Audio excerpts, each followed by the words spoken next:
Bom dia, amados irmãos, amadas irmãs. Nós vamos continuar a nossa comunhão sobre o Evangelho de João, debaixo do enfoque a palavra e o testemunho. Esse enfoque que estamos abordando no Evangelho de João enfatiza o relacionamento do Senhor com as pessoas e como as pessoas tiveram as suas vidas mudadas pelo Senhor. E hoje nós vamos entrar no Evangelho de João, capítulo 13. Esse capítulo é um dos capítulos mais cheios de sentimentos dentro dos evangelhos.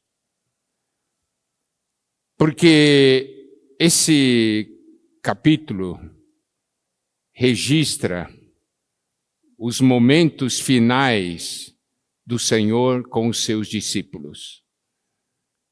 O Evangelho de João, capítulo 13 em diante, começa a enfatizar esses momentos finais do Senhor com os seus discípulos. Nós vamos penetrar nesse sentimento porque é muito importante para a nossa vida espiritual. Nós vamos conhecer mais o coração do Senhor. Vamos conhecer mais o amor do Senhor. Vamos conhecer mais a humanidade do Senhor, sua atitude para com os seus. Vamos lá. Evangelho de João, capítulo 13, versículo 1. Ora, antes da festa da Páscoa, sabendo Jesus que era chegada a sua hora de passar deste mundo para o Pai, tendo amado os seus que estavam no mundo, amou-os até o fim. Esse versículo tem muitas coisas ocultas e muitas coisas expressas aqui. Aqui diz, ora, antes da festa da Páscoa, seria essa última Páscoa. É muito importante que nós percebamos isso. Nós sabemos que quando Deus instituiu a Páscoa ali em Êxodo, aquilo tinha em vista a vinda do Senhor Jesus e a obra da salvação que o Senhor Jesus faria, né? E nós sabemos que o Senhor é a realidade da Páscoa. Ele é aquele cordeiro que iria morrer pelo mundo. Essa seria a última Páscoa. Aqui diz, sabendo Jesus que era chegada a sua hora de passar desse mundo para o Pai. Você sabe, o Senhor Jesus, durante o seu ministério nessa terra, várias vezes ele falou, ainda não é chegada a hora. Por quê? Porque tudo que iria acontecer na vida do Senhor Jesus nessa terra tinha a hora certa, tinha o momento adequado determinado por Deus. As coisas aconteciam na vida do Senhor Jesus, não no momento que ele queria, as coisas aconteciam no momento que o Pai queria. Por exemplo, o Evangelho de João, capítulo 2, versículo 4, diz assim, mas Jesus lhe disse, mulher, que tenho eu contigo? Ainda não é chegada a minha hora. Era a questão de começar os sinais. Então o Senhor sabia que havia um momento adequado. Ele não começou o seu ministério no momento que ele quis, mas no momento que Deus determinou. Isso é uma grande lição para todos nós. Evangelho de João, capítulo 7, versículo 6 diz, disse-lhe, pois, Jesus, o meu tempo ainda não chegou, mas o vosso sempre está presente. É que os irmãos dele tinham falado para ele, você tem que ir para Jerusalém, se você quer ficar famoso, quer tornar conhecido, você tem que ir para onde tem muita gente. Esse é o pensamento do homem, não é? Mas Deus tem a sua maneira, e o Senhor tem a sua hora. Então o Senhor disse, o meu tempo ainda não chegou, mas o vosso sempre está presente. O Senhor estava falando, vocês fazem as coisas no momento que vocês querem, mas eu faço no momento que o Pai quer. Essa é uma grande lição para nós. Evangelho de João, capítulo 7, versículo 30, diz: então procuravam prendê-lo, mas ninguém lhe pôs a mão, porque ainda não era chegada a sua hora. Então as pessoas queriam já fazer mal para o Senhor Jesus. Mas não era a hora, e o Senhor e Deus não deixou.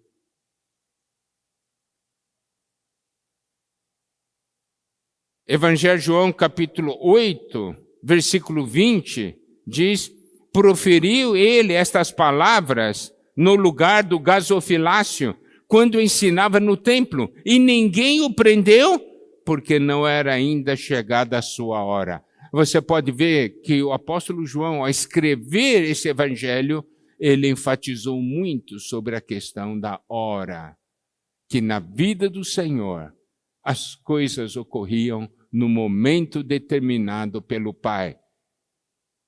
Que nós também possamos aprender isso.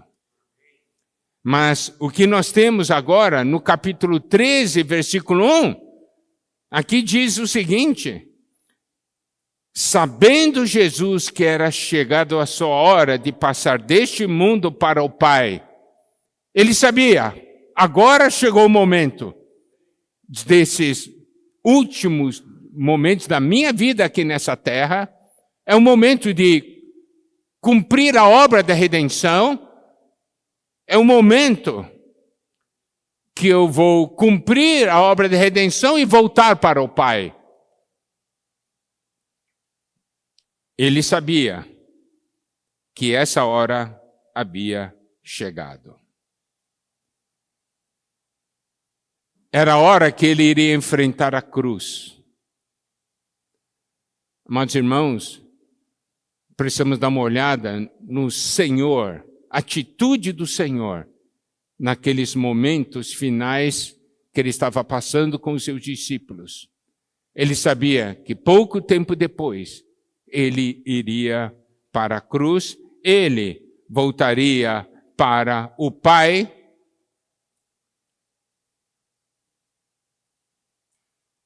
E ele estava com medo dessa hora? Não. Como nós sabemos que ele não estava com medo? Evangelho de João, capítulo 12, versículos 23 a 27. Respondeu-lhe Jesus: é chegada a hora de ser glorificado o Filho do Homem. Em verdade vos digo, se o grão de trigo caindo na terra não morrer, fica ele só, mas se morrer, produz muito fruto. Quem ama a sua vida perde-a, mas aquele que odeia a sua vida neste mundo, preservá-la-á para a vida eterna. Se alguém me serve, siga-me, e onde eu estou, ali estará também o meu servo. E se alguém me servir, o Pai o honrará. Agora está angustiada a minha alma, e que direi eu? Pai, salva-me dessa hora. Mas precisamente com este propósito vim para esta hora. O Senhor estava falando que estava chegando aquele momento dele ser glorificado. Isso se referia à sua morte, porque a sua morte faria com que ele pudesse liberar a vida divina e essa vida divina ser dispensada a nós. E ele então fala do grão de trigo. Se o grão de trigo caindo na terra não morrer, fica ele só, mas se morrer, produz muito fruto. Era assim que ele via a morte dele. Eu sou esse grão de trigo que vai morrer, mas ao morrer vai quebrar essa casca e a vida vai ser liberada e vai produzir muitos grãos. Isso é glória para Deus.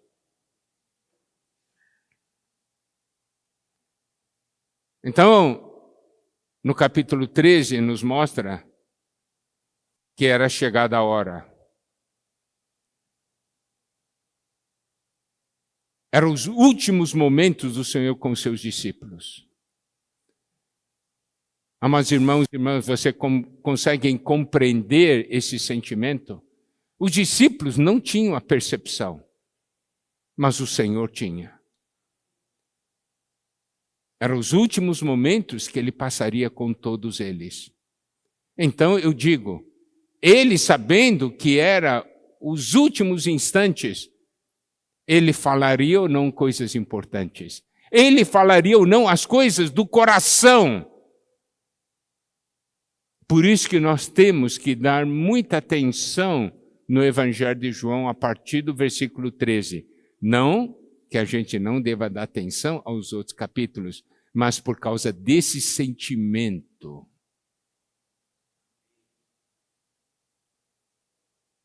E aqui, esse versículo diz que o Senhor, na verdade, o Senhor iria morrer, não é? Porque aqui diz, sabendo Jesus que era chegada a sua hora de passar desse mundo para o Pai, em outras palavras, ele iria morrer. Mas eu quero que os irmãos percebam, né, a maneira como isso está sendo dito.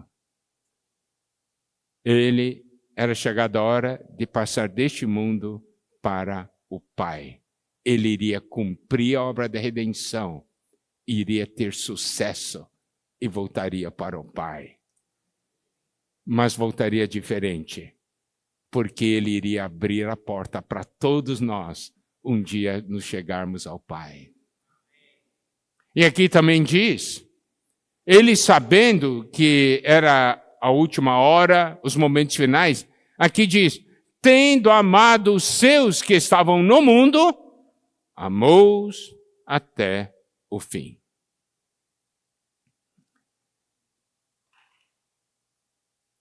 Ele, tendo amado os seus. Havia um grupo de pessoas ali que o Senhor podia dizer, esses são meus. Não é maravilhoso? Você não gostaria que o Senhor se referisse a você, né, na verdade a todos nós, apontando, diz assim, esses são meus. Esse é o sentimento do Senhor. Mas esse é o nosso sentimento? Nós temos esse sentimento que nós somos dele? Assim como ele tem o sentimento que nós somos dele?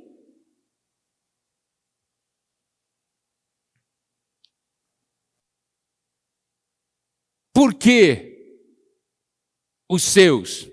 Evangelho de João, capítulo 1, versículo 12 diz, mas a todos quantos o receberam, deu-lhes o poder de serem feitos filhos de Deus, a saber, aos que creem no seu nome. E aqui nos mostra esse amor do Senhor por nós. E aqui diz que ele iria sair desse mundo, ia passar deste mundo para o Pai. E tendo amado os seus, amou-os até ao fim.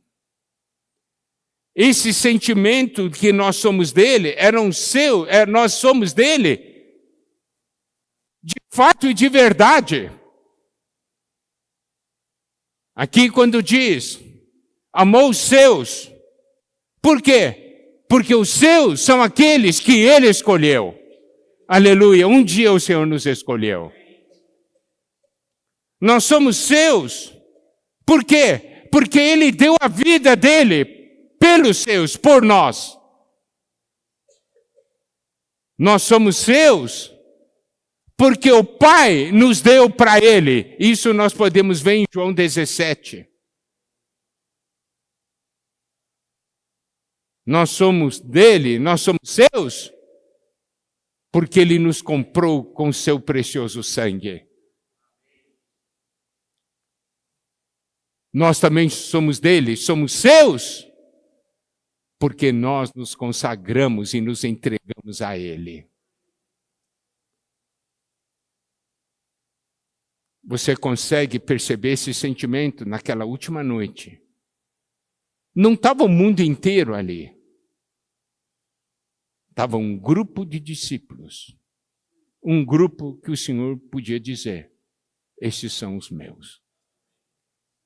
Estava tendo um momento de intimidade com o Senhor.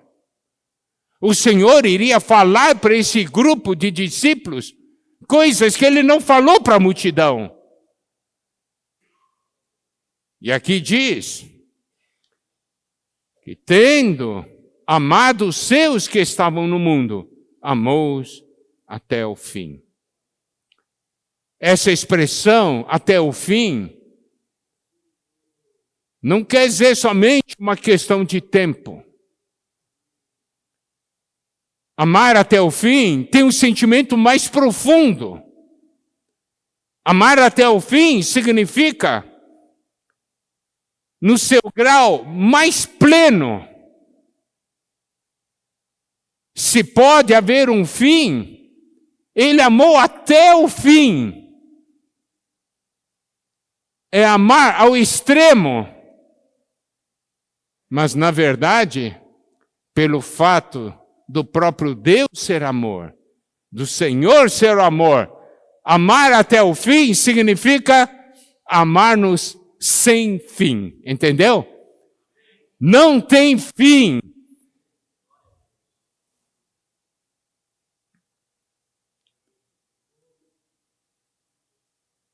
Um amor sem limites.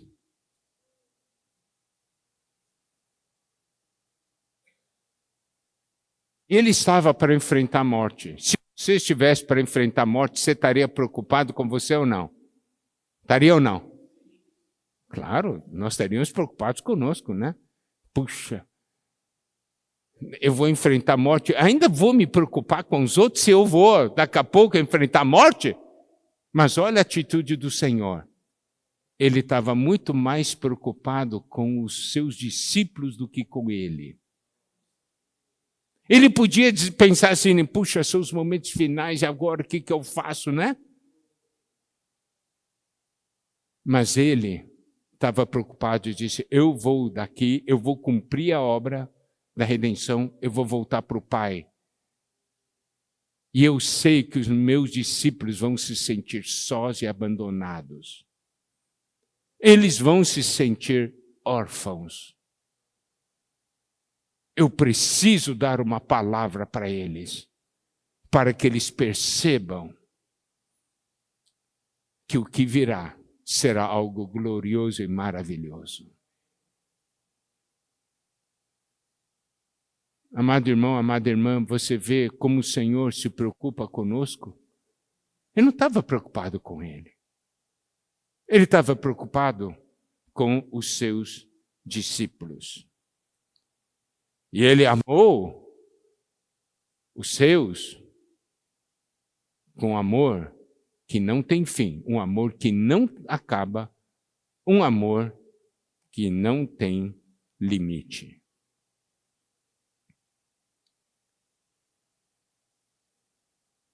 E agora, em contraste com isso, nós temos o versículo 2. Durante a ceia, tendo já o diabo posto no coração de Judas Iscariotes, filho de Simão, que traísse a Jesus. Nós vemos aqui dois fatos. O Senhor se entregando. O Senhor amando os seus até o fim. E por outro lado, qual o trabalho de Satanás? O trabalho de Satanás é pôr no coração dos discípulos, nesse caso Judas Iscariotes, o desejo de trair Jesus para ganho próprio. Porque Judas vendeu o Senhor, não é assim? Enquanto o Senhor não mede esforço, ele não se importa com o preço de se entregar por nós. O inimigo quer semear em nossos corações o desejo do ganho próprio e trair Jesus. Ele não continua fazendo isso hoje? Mas quando você vê o tamanho do amor do Senhor, você não resiste. Senhor, a tocar no seu amor, eu quero te amar. Por mais que o inimigo tente, irmãos, não vamos trair o Senhor. Não vamos negociar o Senhor que nós temos. Ele nos ama tanto. É um momento que ele devia estar preocupado com ele. Ele estava preocupado conosco, com os seus discípulos.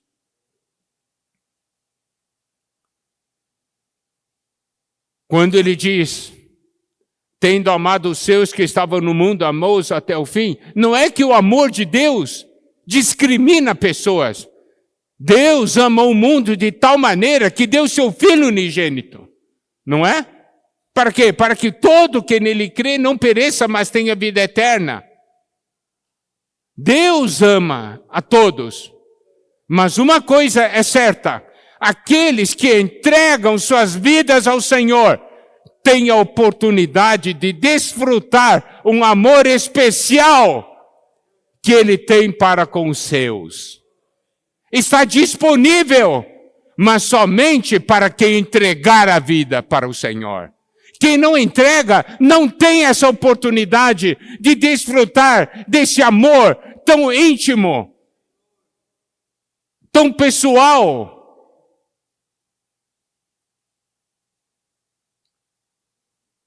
Você trocaria essa experiência desse amor especial que o Senhor tem para os seus, você trocaria por algo desse mundo? Aqueles que têm intimidade com o Senhor sabem o que eu estou falando.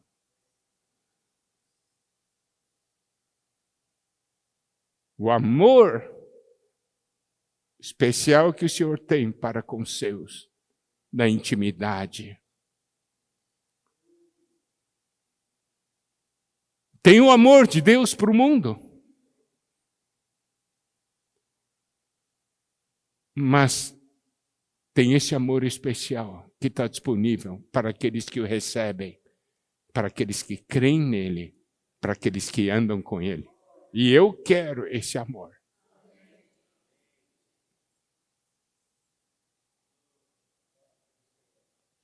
Eu não quero negociar o meu Senhor.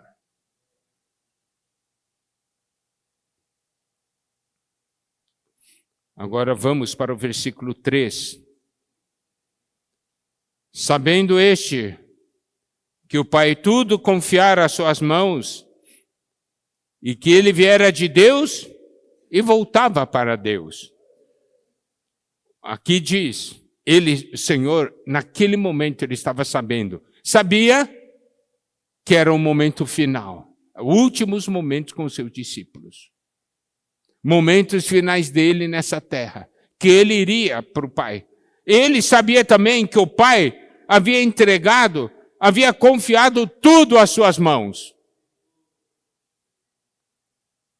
Ele viera de Deus e voltava para Deus. Ele sabia disso.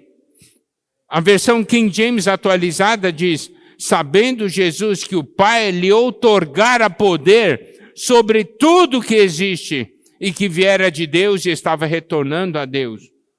Então nós podemos ver que agora tudo estava nas mãos dele, porque Deus havia entregue tudo nas mãos dele. Você tem todo o poder, tem toda a autoridade, faça o que deve fazer.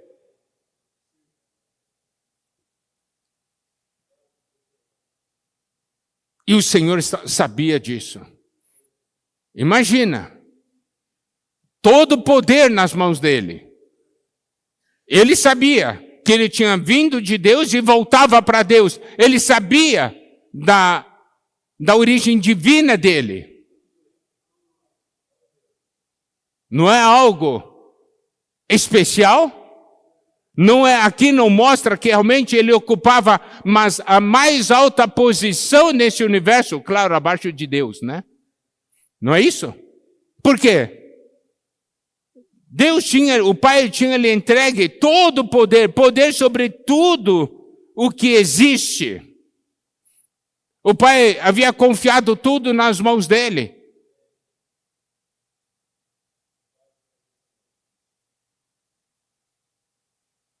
É com esse ponto de vista que nós temos que ver o que aconteceu nesse capítulo 13.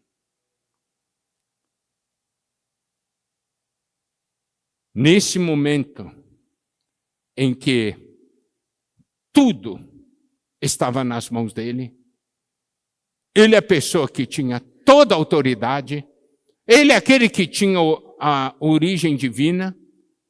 De repente, olha o versículo 4. Levantou-se da ceia, tirou a vestimenta de cima, tomando uma toalha, cingiu-se com ela. Algo inimaginável. Esse que tinha todo o poder do universo nas suas mãos, esse que tinha origem divina, ele que estava nessa posição máxima, ele se levanta, tira a vestimenta de cima, toma a toalha e se cinge com ela. Não é algo surpreendente? Não é uma coisa surpreendente? Essa afirmação, tirou a vestimenta de cima, é como se ele estava naquele momento se despindo de tudo para ser um servo.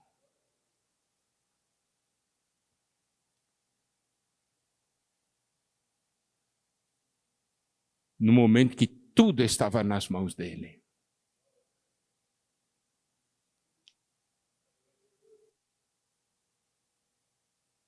Isso aqui é uma coisa tremenda. E nós sabemos que cingiu-se com ela, daí ele começou a lavar os pés dos discípulos, né? Nós sabemos disso.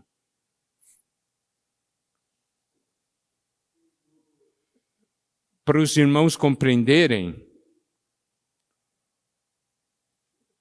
a importância desse ato do Senhor, tem que olhar em Lucas 22, tá? Em Lucas 22, ali nos mostra algo que também nos surpreende quando fazemos a conexão com essa parte.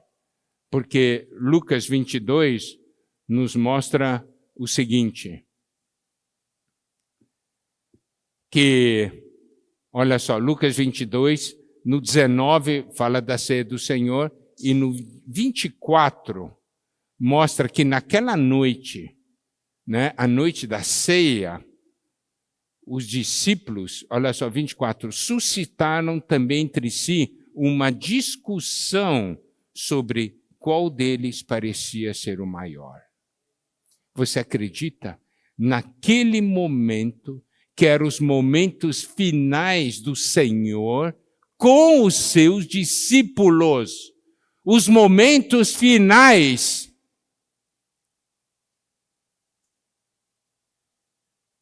os discípulos estavam discutindo sobre qual deles parecia ser o maior. Provavelmente, devido a um fato. Eles iam comer a ceia, né? Quem vai se sentar do lado do Senhor? Entende? Os irmãos estão compreendendo? Não, eu sou mais próximo dele. Eu tenho que sentar. Não. Você não. Eu que tenho que sentar aqui. Não, eu sou maior que você. Não, eu cheguei antes e tal. Eles estavam preocupados para ver quem era o maior. Daí, versículo 25 diz, mas Jesus lhes disse, os reis dos povos dominam sobre ele e os que exercem autoridade são chamados benfeitores. Mas vós não sois assim. Pelo contrário, maior entre vós seja como menor, e aquele que dirige seja como que serve. Pois qual é maior? Quem está à mesa ou quem serve? Porventura, não é quem está à mesa? Pois no meio de vós, eu sou como quem serve.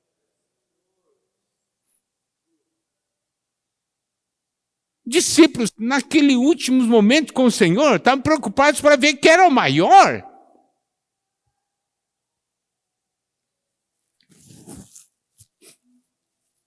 Amados irmãos, nós estamos vivendo os momentos que antecedem a volta do Senhor. Não é o momento de nós cuidarmos uns dos outros, para todos nos prepararmos para a volta do Senhor? Você ainda fica preocupado em saber quem é maior? Quando está servindo junto com irmãos, né? Não, quem é maior? Não. Quem que manda aqui? Não, eu mando aqui sou eu. Não, você não, eu que mando aqui. Estou falando do serviço. Essa é a nossa natureza, assim como os discípulos. O Senhor disse, eu sou como quem serve. Então nós vemos naquela noite, de repente o Senhor estava ciente desses fatos. O Senhor se levanta então e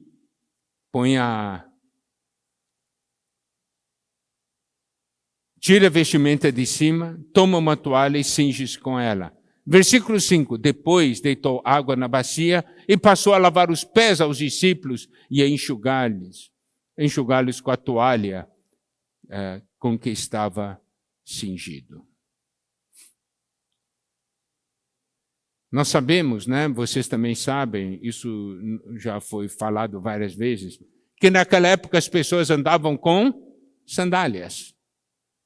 E as ruas não eram pavimentadas, tinha muita poeira, os pés suavam, né? Os pés se sujavam. E além de estarem sujos, o cheiro não era bom. E aí, quando eles chegavam numa casa para comer, geralmente vinha um servo e lavava os pés dele. Por quê? Porque ao comer, eles não comiam sentados como a gente hoje, né? Eles se reclinavam, né? Daí punham os pés em cima. Você está aqui, a pessoa com o pé dele aqui do seu lado, não causa desconforto para você?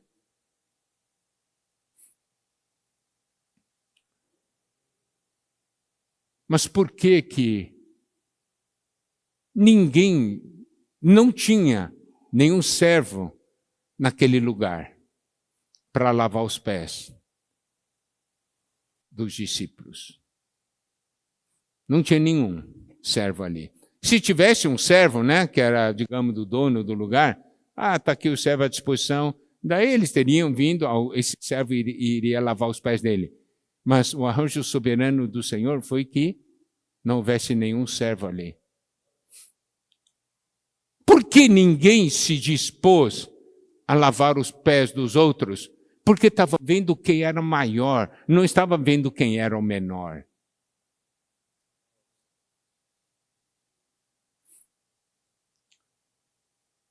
Mas olha, a toalha estava lá.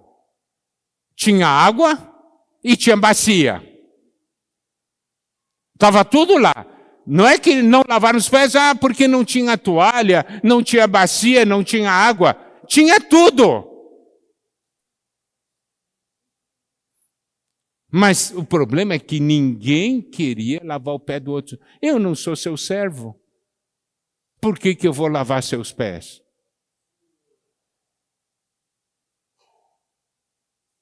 Eles não poderiam imaginar é que o Senhor se levantou, né?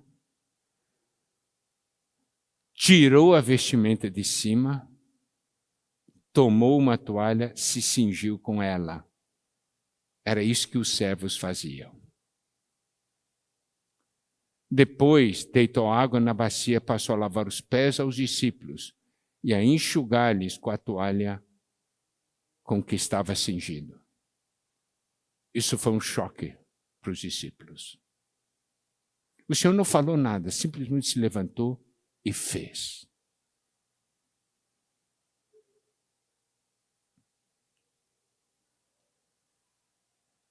Olha o versículo 6. Aproximou-se, pois, de Simão Pedro. Quer dizer, o Senhor começou a lavar os pés.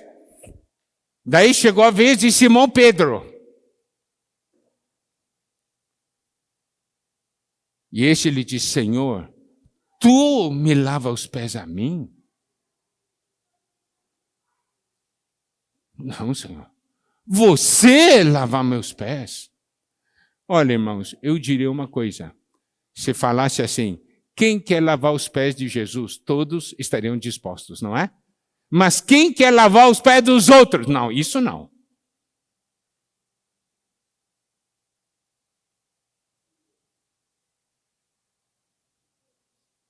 Você se lembra que no Evangelho fala, né? O Senhor tem um lugar que fala, o que você fizer para um desses pequeninos, está fazendo para mim, não é assim? Olha a maneira nossa de ver as coisas.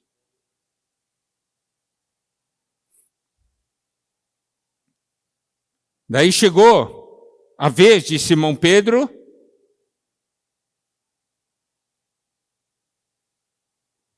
E ele disse: Tu, Senhor, tu me lava os pés a mim?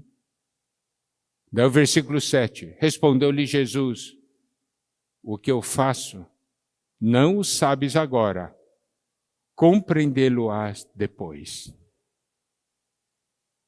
Ele sabia, o Senhor Jesus sabia, ninguém está entendendo nada do que eu estou fazendo.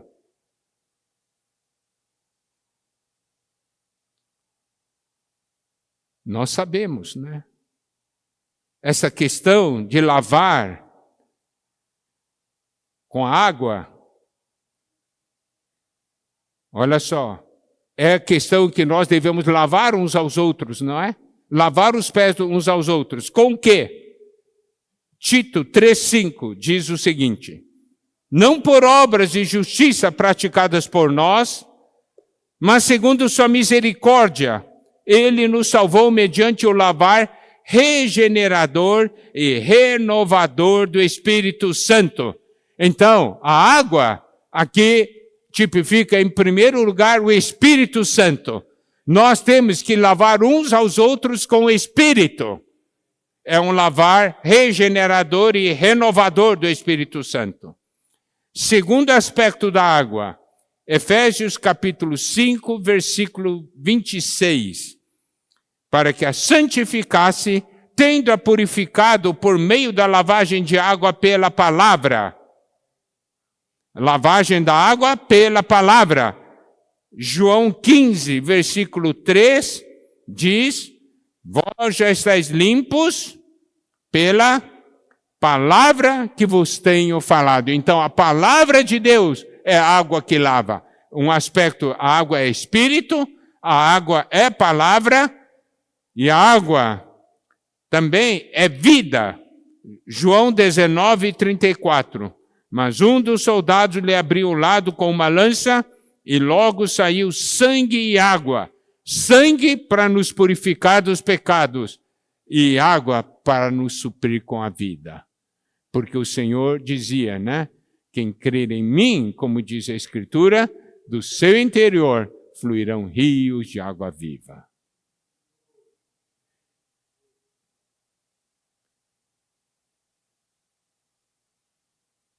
E aí, olha só, o Senhor disse então, é ou não é importante? É, mas aqui, Simão diz para o Senhor, Senhor, tu me lava os pés a mim? Respondeu-lhe Jesus, o que eu faço não o sabes agora, compreendê-los a depois. Então, o que Simão deveria fazer? Tudo bem, né? Diz assim, o Senhor já deixou, já falou, você não está entendendo, deixa eu fazer, você vai compreender depois. Mas o que Pedro fez? Disse-lhe Pedro, nunca me lavará os pés. Eu acho que Pedro estava pensando assim,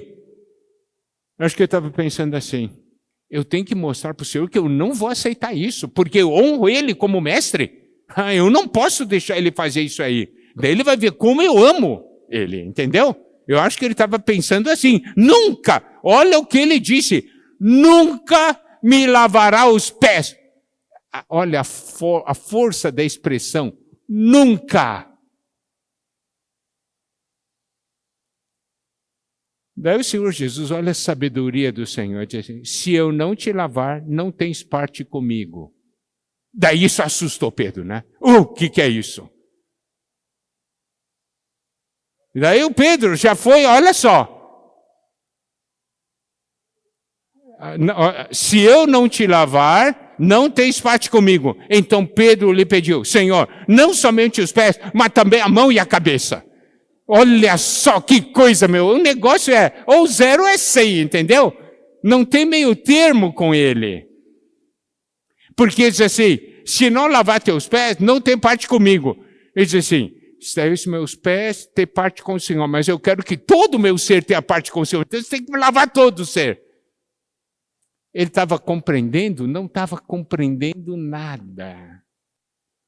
Irmãos e irmãs, quanto nós entendemos ou compreendemos a palavra do Senhor? Compreendemos a palavra do Senhor para as nossas vidas? Eu quero que os irmãos percebam, isso aqui era uma conversa entre Pedro e o Senhor. O Senhor estava fazendo algo para Pedro. Os outros aceitaram, tá certo? Mas o Pedro levantou esse assunto.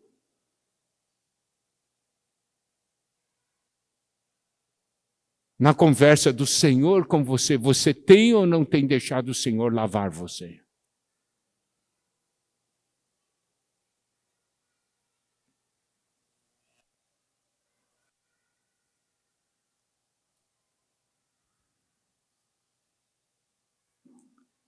Versículo 10, declarou-lhe Jesus, quem já se banhou, não necessita de lavar senão os pés. Quanto ao mais, está todo limpo. Ora, vós estáis limpos, mas não todos. Daí ele fala que temos 2 pontos aqui que precisamos dar atenção. Quem já se banhou, tá? Quem já se banhou, isso é importante entender, tá? É porque tomou o banho, quer dizer que foi regenerado. Quem já foi regenerado, já teve sua vida transformada. Correto? Agora, precisa lavar somente os pés. Isso quer dizer o quê? Isso quer dizer que, quando nós estamos andando nesse mundo, muitas coisas nos contaminam no dia a dia. Você acorda de manhã, tem comunhão com o Senhor, daí você sai para trabalhar. Daí, lá no seu local de trabalho, um colega seu provoca você, o chefe faz uma injustiça para você, né? Daí você chega em casa, né? Daí o marido reclama, ou a esposa reclama de algo, os filhos estão gritando, né? Aí depois você vai de novo trabalhar, vai no banco, a coisa, o que o gerente combinou com você, ele desfez a combinação. Final do dia, como é que você está? Está com os pés sujos. Tudo que você precisa nesse momento é que alguém venha e lave os seus pés. Então, amados, essa palavra que o Senhor nos tem dito é alguma coisa de grande valor. E o Senhor diz, vós estáis limpos, mas não todos. Por quê? Por causa de Judas, né? Por causa de Judas. No versículo 12, versículo 11 diz, pois ele sabia quem era o traidor. Foi por isso que disse, nem todos estáis limpos. Versículo 12. Depois de lhes ter lavado os pés, tomou as vestes e, voltando à mesa, perguntou-lhes, compreendeis o que vos fiz? Vocês entenderam o que eu fiz? O que nós precisamos ver aqui é que o Senhor, depois de ter feito isso, né, depois de ele ter lavado os pés, tomou as vestes, pôs de novo a veste e voltou para a mesa.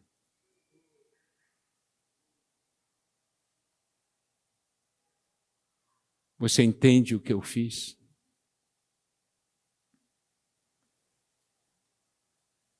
A vida inteira do Senhor foi uma lição para os discípulos. Nós entendemos a vida do Senhor.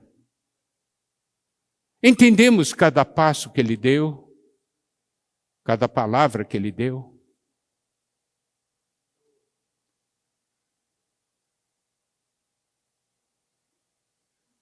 Quando o Senhor fez essa pergunta, compreendeis o que vos fiz? É porque queria que os discípulos prestassem atenção nesse fato.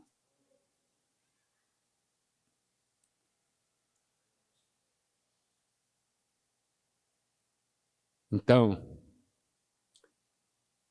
para poder continuar, João 13 vai levar ainda muito tempo. E hoje nós já estamos 46 minutos na palavra.